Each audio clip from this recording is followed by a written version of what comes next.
Welcome to the plenary session, Revive, Redefine at Entrepreneur Day 2020.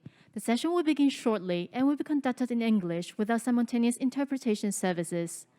歡迎各位出席創業日2020嘅重塑現在應變未來論壇。論壇即將開始並且以英語進行，不設即時傳譯服務。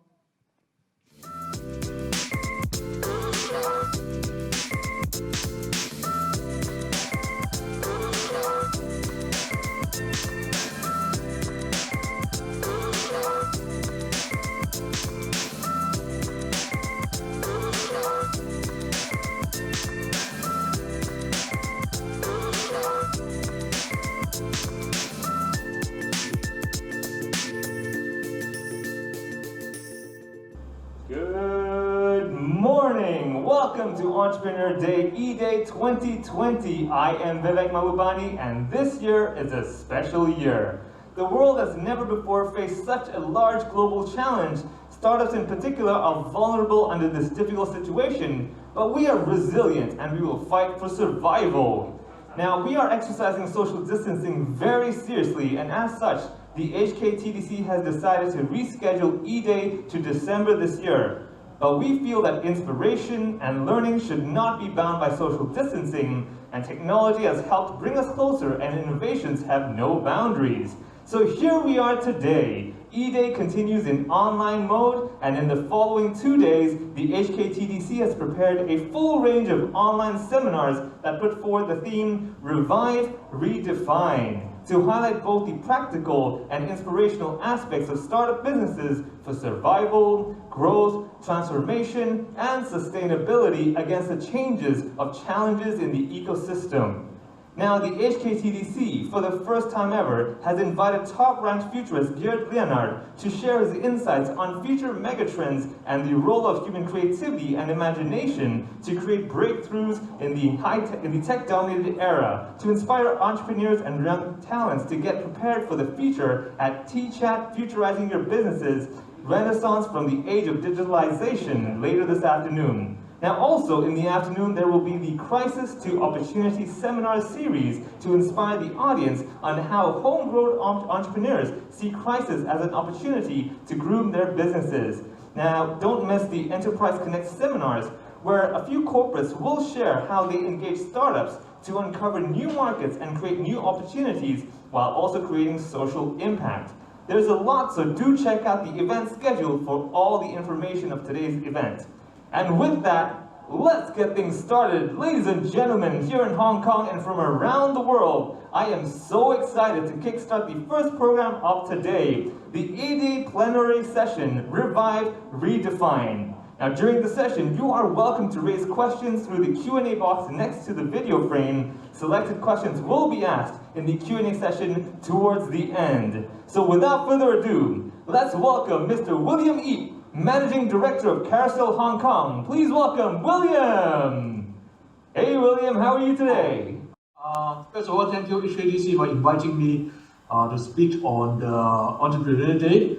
And I'm quite sure everybody around the world in Hong Kong knows it's a very tough time. And this year I trained myself to speak in the air on a lot of times. So what I'm trying to share today is exactly like, hopefully you see on the screen clear and hear me loud and clear, redefining challenges for startups during COVID-19. This is one topic I think we are experiencing every single day. In the next 15-20 minutes, I'll quickly share what myself, what my company Carousell is seeing, and what we have been doing, and some of the insights or lessons learned or experience that I want to share. So without further ado, what would the world look like tomorrow? I think these are the questions we have been asking ourselves for many, many months. Like for those who are in Hong Kong, anywhere in the world, and it happens so that it becomes so clear that like every single day we are wondering. Even for us in Hong Kong, as I mentioned, I feel a little bit ashamed that I cannot join James, Crystal on site today. I'm in my office, and we have a policy of working from home starting just like a Monday. And if you look back 10 days ago, like we won't know what happens to Hong Kong, and we are still not sure. And especially in the startup world, what will it look like? So by saying that, like, let me give a 1-minute introduction of myself. Hopefully, like, you find my photos and the video is quite alike. There's not much Photoshop there. I am now as the managing director of Carousell Hong Kong. And before joining Carousell, I has been working in the technology industry for close to 2 decades. And prior to joining Carousell, I was the chief executive of PayPal Hong Kong for 5.5 years. And I also have been a carouseller myself for more than 4 years. So now that's enough about me. So what about Carousell? So I hope you heard about it and know a little bit of who we are and what do we do. But I also want to refresh everyone else's memory. So Carousell is basically a startup from Singapore. Looking at this, the photos are 3 of our founders. It was founded in 2012. 3 young guys like doing a hackathon during a weekend. And what problems are the founders, Ray, Marcus, and Lucas, trying to solve? They found that, okay, like a lot of guys, like myself, we love to buy gadgets. And there's just too many gadgets lying around, and we don't have enough space, we don't have enough money. So they are thinking, okay, what they can do. So they have this idea, how Carousell or how they can enable or we can enable people to quickly list any items for sale. We call it Snap, list and sell within 30 seconds. Snap meaning you are using your iPhones, you are using your Androids, you are using a smartphone, and then you can list it and you can sell it. And also at the same time, how we are keeping a little bit of our personal information by introducing the in-app chat. So, and if you look at Carousell back in 2012, basically it's all photo-centric. Now we are in the era of 2020. If you look back, yeah, it looks a little bit legacies. We are introducing videos and a lot of stuff. But back in that time, it looks quite something that a lot of people like. And one more important thing is like, it's not about technologies. It's always about people. One thing at Carousell we highly looking after on or looking upon on is how we introduce the social elements inside it. And with all that, like Carousell decided to go into Hong Kong market by 2016. So here is where we are nowadays.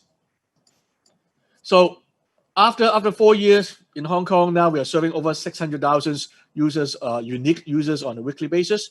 And starting last year, we introduced our Octos. And earlier this year, we also introduced the property categories. And it has been overwhelmed, a lot of growth on that area. And thank you for all the supporters. So enough about Carousell. So this is like what we are looking at today. As an entrepreneur, as a corporate guy who has been working in the corporate world for 20 years, now as a startup, one of the things that I do believe for a lot of entrepreneurs, especially in this time where we are facing the pandemic, where we are in the middle of the COVID-19, first thing is like my first tip number 1 is be agile. And what do you mean by agile? Like everybody is talking about agile, agility. It looks like a buzzword. Is it something new? Honestly, it's not. If we look back, like one of my most admired scholars, scientist, Stephen Hawking, he actually said it long time ago, intelligence is the ability to adapt to change. So basically, like we are intelligent animals, we are living in this world because we continue to adapt to change, especially in these tough times.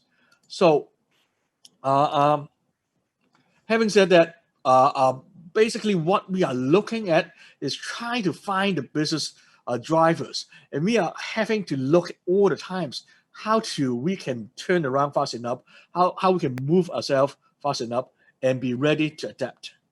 So let me share the stories. I remember very clearly, Hong Kong is almost the first city to look at this, like back in 2003 when we have the SARS, and this year when we are in the Chinese New Year. I still remember on the 4th day of the Chinese New Year, Li Chor Sei, I get a WhatsApp call from one of my close reporter, and she pinged me and she asked, hey, William, like it looks like there's a crazy spike in the needs of masks. And she also realized that, wow, look at those prices. $350, $500, $500 for 50 a mask at that time. Like so the question she throws to me is like, hey William, like what Carousell is a very popular platform. what are you guys trying to do at it? When we look at those crazy prices, are you guys encouraging profiteers, or how we are going to help the publics? So it makes me think, okay, basically like what when Carousell started is this concept is like we are helping each others, we are sharing like what we don't need, we can give it to someone that need, or in exchange for monies, in exchange for other things. So this is not exactly what we want to do. So the first thing I did is like looking all these lineups like everywhere around Hong Kong. So the first thing, like when I get them with the team, I said like, look, what we should do about it, what we as a responsible platform we should do about the situations. And it looks like the first thing we look at is like we have to set a fair price. But having said that, it looks like there's no fair price. So at first, like when we face the problem, is like we look at trying to define a fair price, and if we have sellers, we have so-called quote and unquote profiteers marking up highly. We try to get them off our platform, or try to send them a message saying that, okay, looks a little bit out. But having said that, with all these lineups, with everybody is grazing, there's no fair price. And what it means is like when we look again, like when this high demand is no fair price, it's very hard for the team to set it, even we are trying to do it on a daily basis. But what is worse is when they try to do it, there's a rise of frauds. So when we try to help with the pricing schemes, when we have to try to ensure that everybody in the general public can get hold of a mask, and we also at the same time find that like a lot of scammers, a lot of fraudsters are trying to come up, and they're taking advantage to post a lot of fraudulent listings, trying to be a little bit cheaper than the market price, and asking people to be paid. So, and then it comes to another questions. So what can we do? Like we make a decisions to set it up, being agile to try to look at a fair price, but and then we are having another problems. Shall we be consistent to what we are thinking, or shall we adapt again? So when we get to the team again, the first thing like we comes up is just like we need to protect our users. So and fraud or scamming is not one thing that we can tolerate. So what do we do? First of all, like we quickly look at all the unreasonable listings, where they're super cheap, they're the crazy price, and we try to hide them from normal users. And also at the same time, we also understand like online commerce is a lot about educations. We spend a lot of time and energy to increase the visibility of the safety tips, whether we are working with our partners on our websites, on our TVs, through direct emails, and even through the in-app chats, to encourage, to educate users that some of the things that you need to be aware, you need to be very careful, like when dealing with a prepaid item, a pre-ordering items, when you find the price is not fair, when find the price is a little bit allows to be too cheap. So you have to be extra careful on that lens. And also at the same time, we are strengthening our tools by putting in all the AIs and technologies. So what I'm trying to say here is, first of all, being a startup, one thing is that we have and need to act very quickly and stay very close to the market.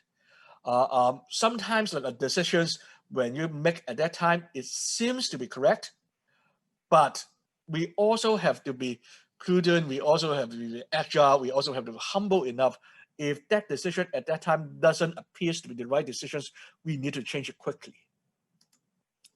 And also the most important thing is guard your bottom lines. So what is the bottom lines? Like for Carousell, our bottom lines is ensure that we protect our users. Whether you're sellers, whether you're buyers, whether you're a merchant, we will protect you to ensure safety. So those are the number one things I believe very strongly as a startup. Like no matter where we are, especially in the time that we are having right now, we have to be very agile and turn around very quickly. We remind ourselves, intelligence is the ability to adapt to change. And the second tip is like I wanted to say is like be a good listeners. We have a lot of articles, dramas, talks about like instead of like talking, we should always listen. And it's especially important for a startup, for entrepreneur. When you have an idea, what is the problems you are trying to solve? And when you state that mission or vision statement, be agile and also at the same time listen to the audience, listen to the target market segments and what they do. So what do we hear about this time? So I'm quite sure that like even in Hong Kong, it comes to be a little bit worse situations than the rest of the world we have been. The retail sector has been hard hit since last year due to all the social events. And we are seeing stores closing down, so the big brand names are closing up. Our global brands are filing for bankruptcy. A lot of stores are pulling out. And by it's saying that like one of the saying, okay, 15,000 shops may close if we don't have the rent relief. So, and at the time, what can we do? As a startup, like as one of the most beloved platform of the Hong Kong users, what can we help? How Carousell can help? And by understanding that like we have tens of millions, like MAU is what our internal acronyms, we call it monthly active users, how we can help the retailers to ensure that they can be alive, they can continue to earn a living, and they can continue to reach out to our customers. And we do believe with Carousell as a platform, with the Snapchat sell, very easy to set up the shop and a strong user community. And we decided to go into what we call the B2C, the Carousell. So what we are trying to do is allows anyone to get online and start buying and selling. So whether you are already an online shop, we are trying to introduce the traffic to use. But if you are offline retailers, if you haven't been able to go online yet, we want you to be there instead of like waiting in your stores for your customers to come, which might not be the case. How you can ensure your business is alive. So, and we are looking at the SME segments, how we can help them to turn around to ensure they get a presence. So this is where we are. We introduce the Carousell to get them online. So we are introduced like various kinds of services, a premium badge, how they set up the cover photo, custom collections, introducing videos. Like remember when I said like back at the time in 2012, we are photo centric. Now we are introducing more and more videos, and also let them to understand how they can do better. And basically what we're trying to do is very easy to use, 0% commission free. So, and we do have our team set up in Hong Kong to help them to be successful. And so like what we are looking at as a business, like there's always a need, a must, a drive for you to continue to solve a new market problems. So when we first started, we are trying to solve the declutter, the Marriott condo problems. But like when we see that like the SME, the retail sectors is having the problems, we identify the solutions, we refine our models, and we continue to do it.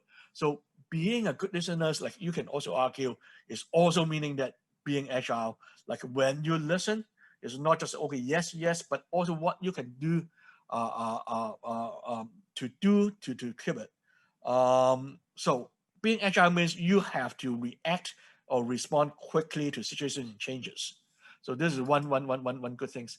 And also as a business, like we are depending on the greater community.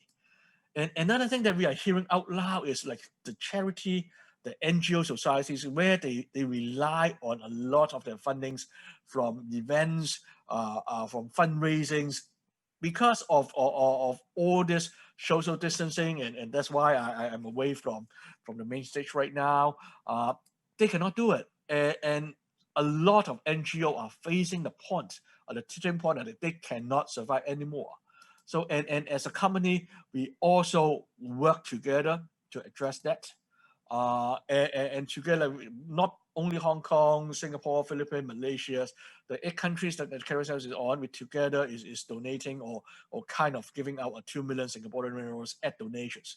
So that ensure that like the charities, the NGOs, they can use us as a free platform so that they can continue to reach out to all the donors, like to all the good people, in order for them to keep surviving, in order to help them to do it.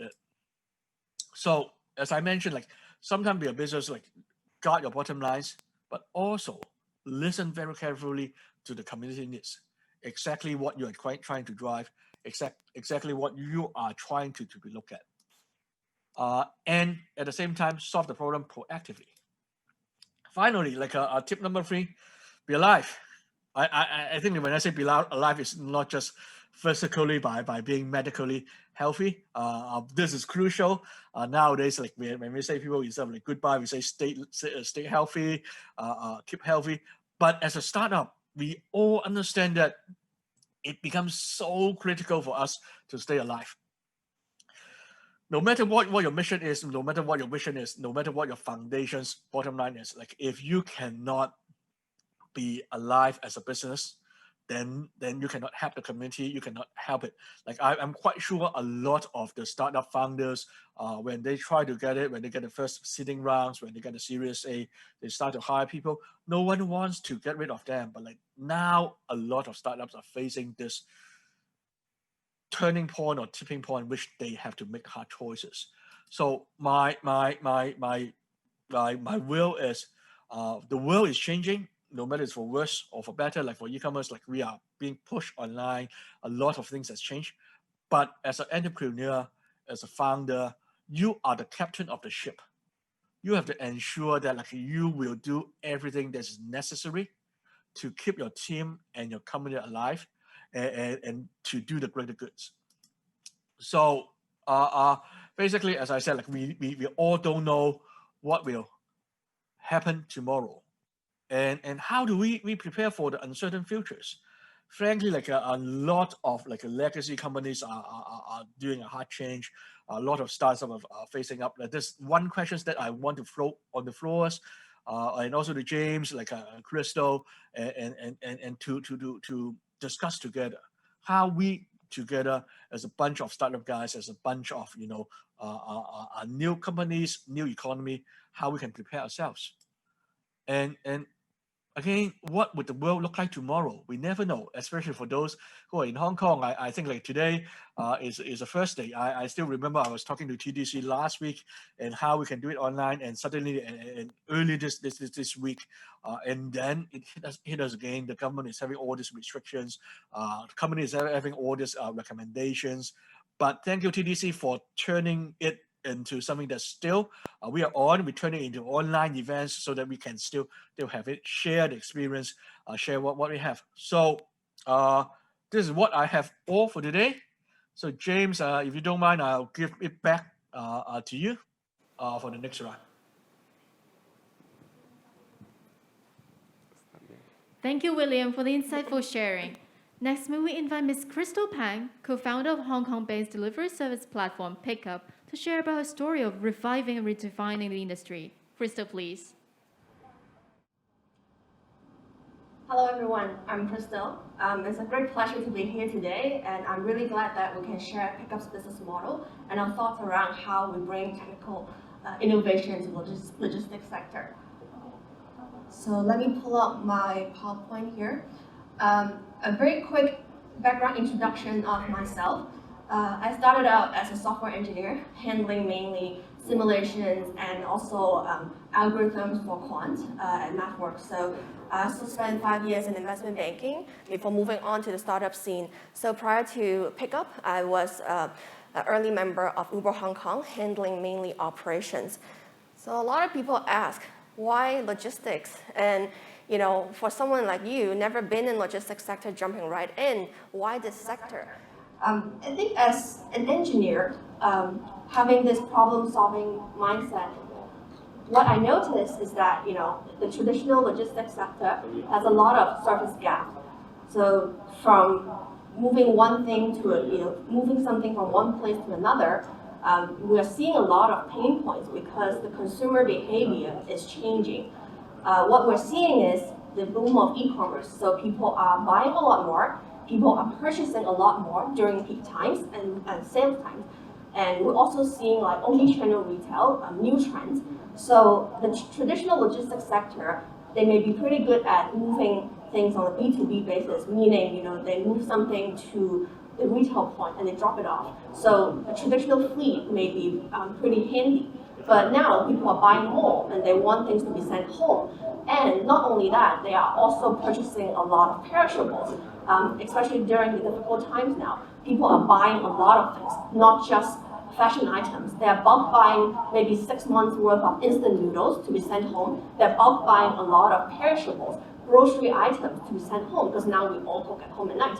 So then this whole logistics sector was seeing like a lot of gaps that they're not targeting. How do you give flexibility? How do you make sure things get there timely? And if things cannot go into a warehouse, how do I tackle it? Not only that, you're sending things to home. So if someone can only receive something 9 p.m. at night, do you still use a traditional fleet to do that? So that's how pickup come about.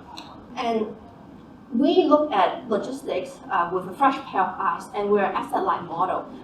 We do not believe in buying a lot of fleet, buying a lot of warehouse to solve the problem. But we do know consumers look for 3 things. One, they want things cheap. If people think about delivery, they always think, hey, how come it's not free? So I think people are always looking for cheap delivery options. Not only that, they're looking for flexibility, because when they're buying during Double 11 or when they're buying during Thanksgiving, they want to buy a lot. So it can easily go to 5x or 10x of delivery needs, and they want it immediately. They don't want to wait a month. So the third thing is people also want transparency and traceability. A lot of people ask, hey, how much longer do I need to wait at home for my instant noodles to come? I don't want to wait here for 4 hours. Is the guy here or not? Should I leave or should I keep waiting? So we are seeing a lot of these problems. Maybe in the past, the technology hasn't caught up, so it becomes opaque and non-transparent. But now we have a lot of new tools to tackle it. One thing being the new or the coming of Slash generation. Yes, it is very inflexible to operate a fleet, but how about crowdsourcing? There are a lot of idle capacity in the city. A lot of people with downtimes, students, maybe they work until 3 p.m. and they will have 4 or 5 hours of downtime. Semi-retirees, they're still very healthy and they can run around and they can do neighborhood deliveries. Are we able to utilize them effectively?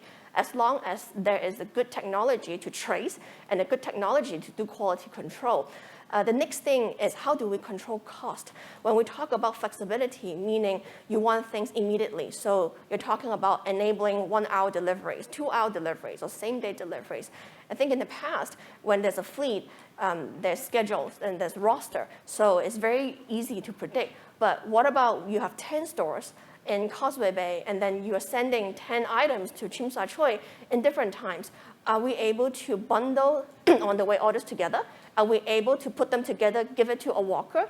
Or are we able to bundle larger items together and give it to a van? Because by bundling and doing so dynamically, we can reduce the cost, thereby giving these cost savings back to the merchants and also the consumers. So I think these are a lot of the big problems that maybe in the past people are not thinking about it in the logistics sector, but as the consumer behavior changes, we see a lot of benefit by running a new model like Pickup.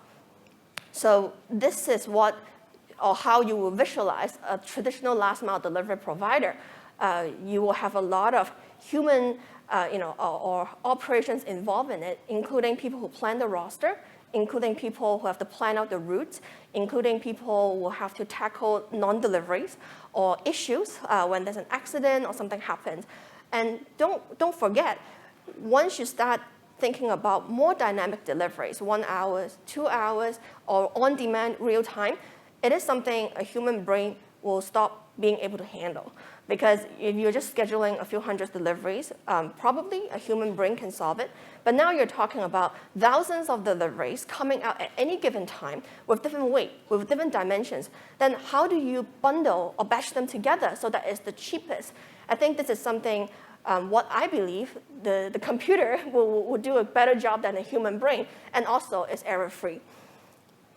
So therefore, for Pickup, we are trying to provide the flexibility by giving you the services of receiving something within an hour or 2 hours. That means you can enable a lot of perishable deliveries. We are also helping a lot of freights coming into Hong Kong or going to Singapore and Malaysia, where they need bulk delivery solution to residential. We're also starting to crowdsource a lot of door-to-door deliveries for SMEs, going cross-border, meaning leaving Hong Kong to other places. So this is something that we believe, as the world evolves and have different needs, this is a better solution, to tackle the traditional logistics sector. And a lot of people ask, the world is changing so fast. No one could have predicted the COVID-19 or this pandemic, and how do we survive? I think right now is a crazy time to be in the logistics sector because you start seeing a lot of different needs, and it's evolving very quickly. I'll just give you an example. I think 3 months ago, we don't even know there's a big demand in the medical sector. It's only until March that we started seeing whether it's government agencies, whether it's private labs, or it's clinics asking about collection of saliva specimen for COVID-19 testing. And what they need is a pretty specific sector or cohort. They are trying to find a scalable solution so that they can find a big group of trained people, have the right insurance to handle the collection of samples. And I think with Pickupp, we never thought about going into this sector, but in the end, this is a very, I would say, high in demand sector, and now we're trying to enable, each of these private labs or even the CHP to handle hundreds of deliveries at any given day. And these samples can come out from any residential point or from any hotel point. So that, therefore, a flexible system and an asset-light system will be key to enabling something like this. And further, we're also seeing the e-commerce boom. People are just buying a lot more different things and all sent to home because of this stay-at-home, directive. So, even, echoing back what William was talking about, people may be selling things from home, or even small businesses, they are trying to dispatch things from home. When these warehouses can be anywhere in the city, can be up in the hill, on an island, I think a flexible delivery solution that can evolve and adapt was crucial to the success of a company. So we talk about some of these future plans. I think the key for any startup to succeed is that you constantly evolve and you constantly adapt. And particularly for Pickupp, with this COVID-19 situation, we're seeing a lot of logistic assets. They may be experiencing interruption, intermittent service, and also like things being held at customs. So how do we help digitize a lot of these assets that are underutilized to put them in the supply chain to make sure that we can create what we call like a win-win-win situation? Meaning, for merchants, they have ad hoc needs, intermittent needs. How do we keep the cost down for them? And while we see a lot of these 3PL providers or warehouses, sorting facility, is there a way we can maximize the utilization? And lastly, we believe in this growing or continuous Asia e-commerce boom where there's no boundaries anymore. All these parcels is flowing, from country to country. So I think the key here is for Pickupp to just keep riding on this plan. So I guess this concludes my presentation for today.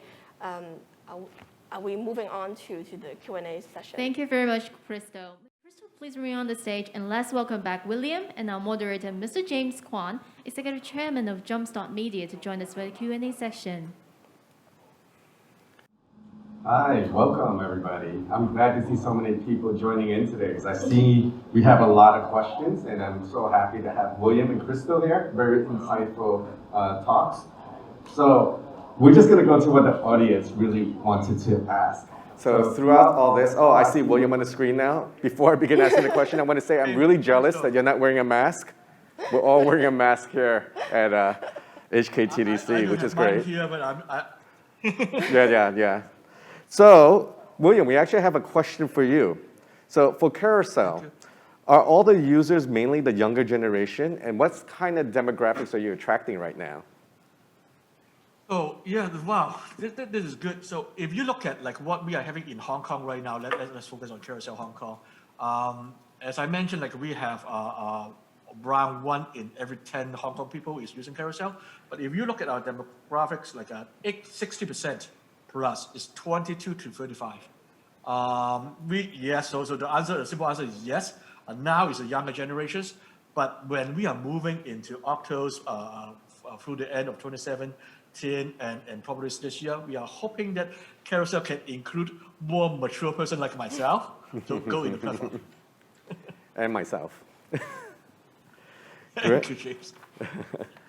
Yeah, so I think, Crystal, earlier you talked a little bit about how technology could do it better. We actually have someone writing in right after you said that, and they talked about AI. And maybe this is actually applicable to both of you guys, but we'll start with Crystal.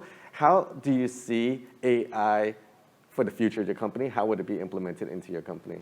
Yeah, I think AI or even learning or understanding the data is crucial, especially when you're in a very cutthroat industry like logistics, because you always want the lowest price. So essentially what Pickupp is doing is helping a lot of the small merchants purchase insurance.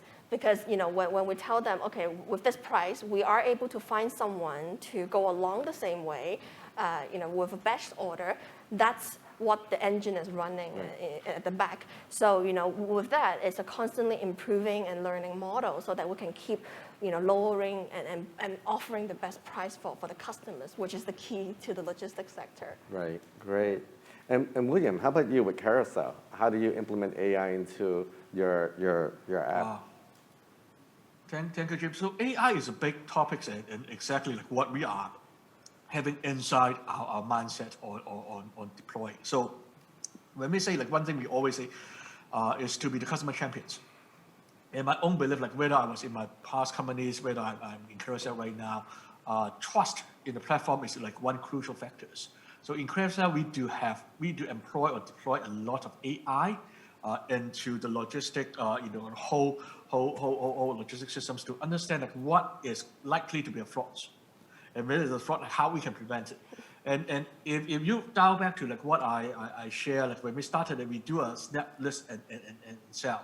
So meaning that like we don't want you to, as a sellers, as a merchant, to list something, then you go through a list of KYC, a list of authentications. But also at the same time, we were a little bit exposed to frauds, to some scammers. Yes. So AI has been deployed a lot into trying to get those scammers or frauds away. And especially how we can ensure that as a buyer, you are always being directed to the things that you are interested in. So for me, it's a lot of men's toys, gadgets, like instead of like makeups, for the ladies. But like those are things like basically it's exactly in our DNA right now. Great, yeah, I can see how it could be very valuable for the Carousell. So, we have a lot of questions. I'm happy to see so many people writing in. I think this is for Crystal and William. So, I think a lot of the audience really wants to know about where did you meet your partners, the startup founders. I'm assuming that they're talking about how do you find partners and founders in your journey. Mm-hmm. Maybe Crystal? Sure. I think obviously, I'm not that young. I've had multiple jobs before I started Pickupp. So usually, people who you work with in the past and people who you identify their certain talents as certain things, like I guess there's no perfect entrepreneur, to start with, right? But people all start to ramp up and learn, along the way.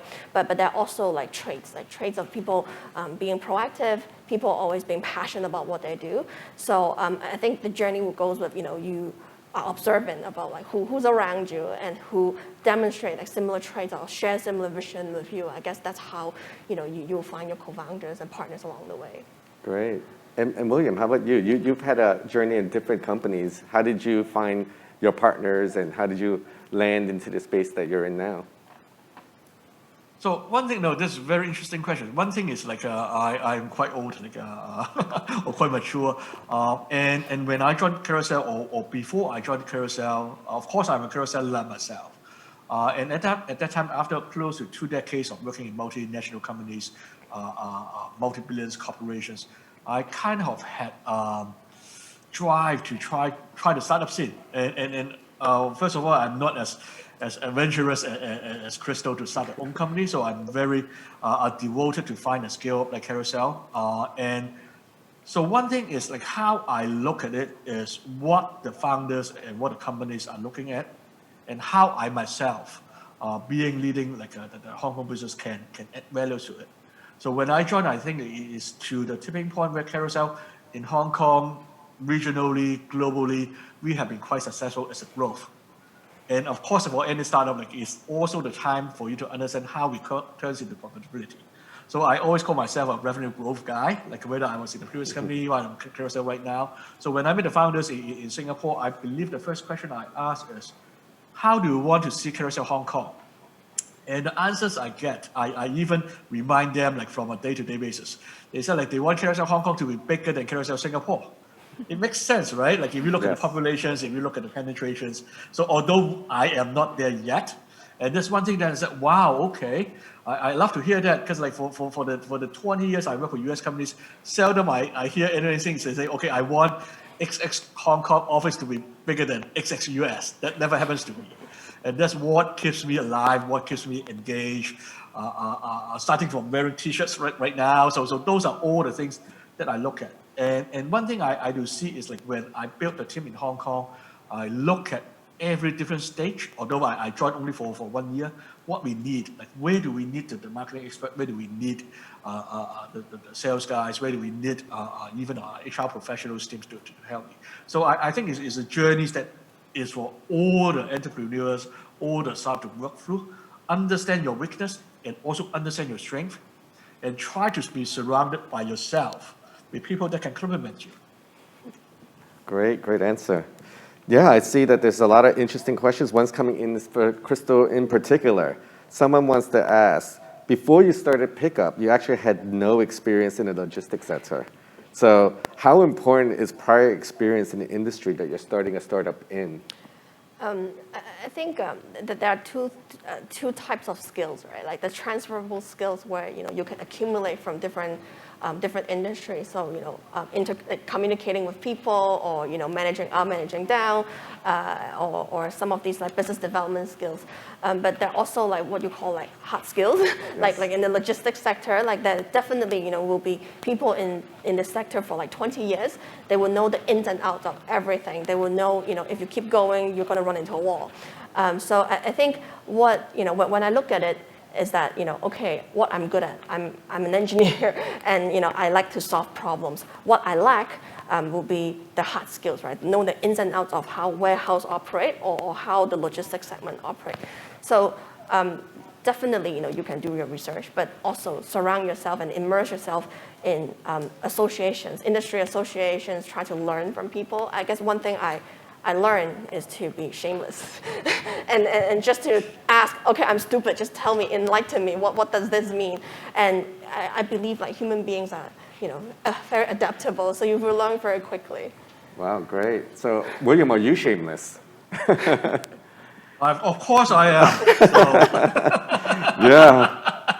Otherwise, how could I face like all my teams in Hong Kong that can be my children? So yes.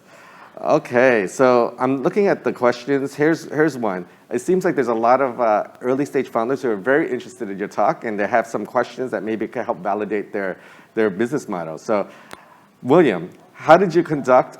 It doesn't have to be this particular experience, but I think this is a general question to help the community. But how did you conduct market validation during the beginning stages of business?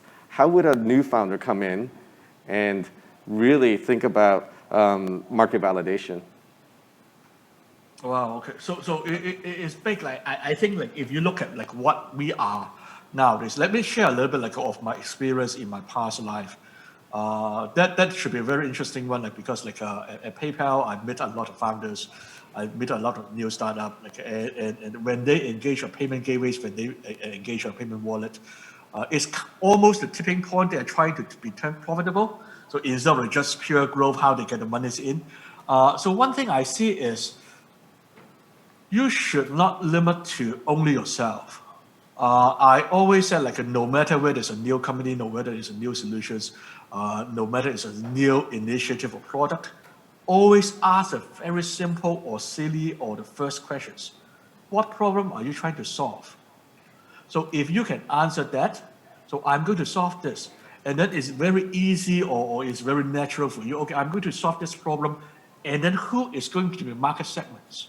So if you look at the Carousell itself, so if you look at the Carousell, the first questions we are trying to solve is how we can enable people to buy and sell online very easily. So we have this like snap list and sell or snap list and chat. So anybody can know, even my father, mother, and grandfather knows a smartphone right now. Like they know how to take photos. Then they use all kinds of instant messaging. So if you know how to take photo, if you know how to use instant messaging, then you can use Carousell. And that's exactly the things that you're going to add. So even after 8 years from 2012 to 2020, we are also trying to solve this. So it is still in, but along the way, there's so much of small tweak here and there. So by answering that question in a long story short, or without all the back windings, ask yourself, like, what problems are you trying to solve? And is there a market segments that you can define? And then go and talk to them.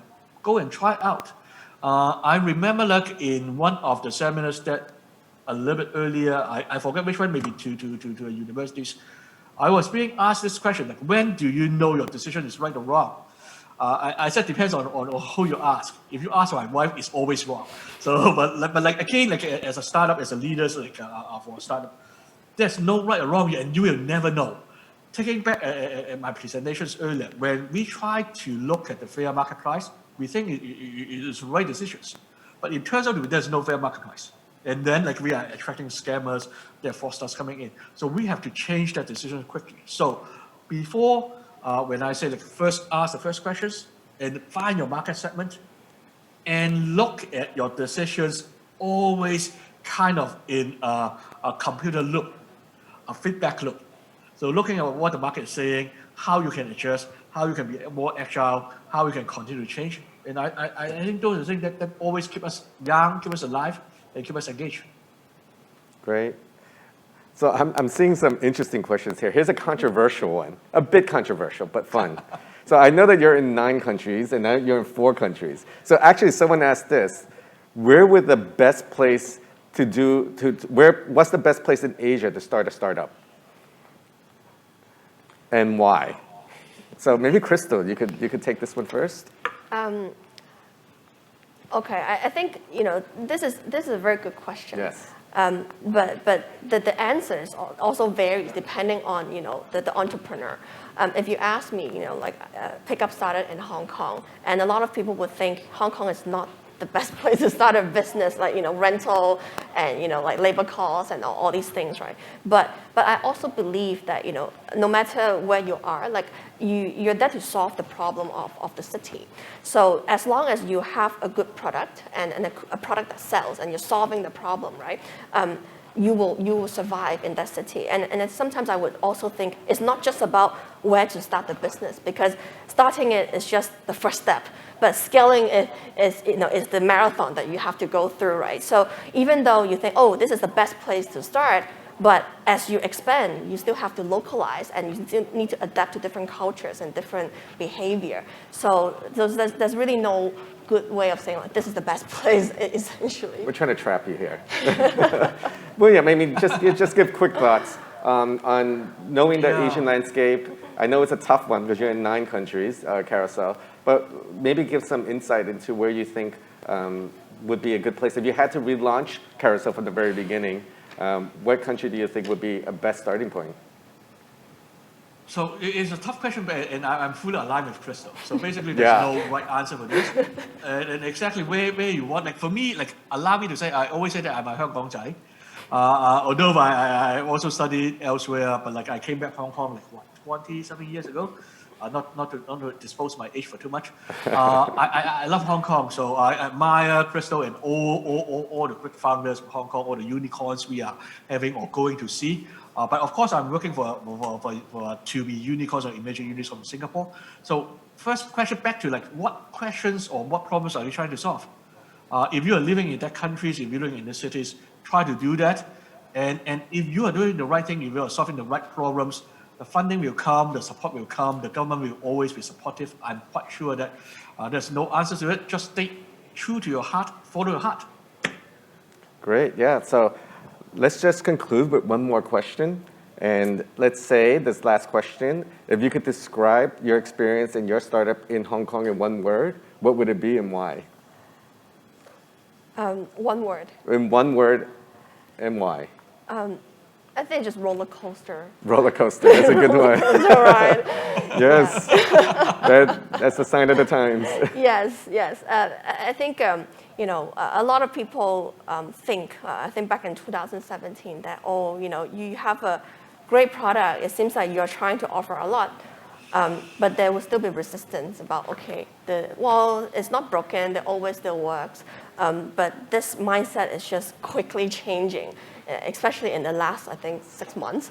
And we're also seeing like much faster adaptation, than before. So then it becomes we are riding the wave now, and then we have to adapt and start, increasing our operations. Like we have to crank up 2x, 3x. So that's why I think throughout the years it's just ups and downs. Not knowing what's going to happen, next turn, what's going to happen tomorrow. That's a normal journey of any startup founder. William, one word and why? I would say lucky. So when I say lucky, it's like I'm not saying that like the success depends on luck. As I mentioned, like I don't found Carousell Hong Kong. I don't even start it up. So I kind of inherited the team last year. So when I say lucky, it's like I am lucky to say that I have been meeting so many young, energetic, and intelligent people along the way, so that I can keep myself engaged, exciting, and as I always say, be agile. I'm keeping myself agile because of all these energies, and I'm very lucky to have this team, to have like Hong Kong, to have all the users, all the merchants, all the casual sellers supporting us. So I'll say I'm very lucky on this front.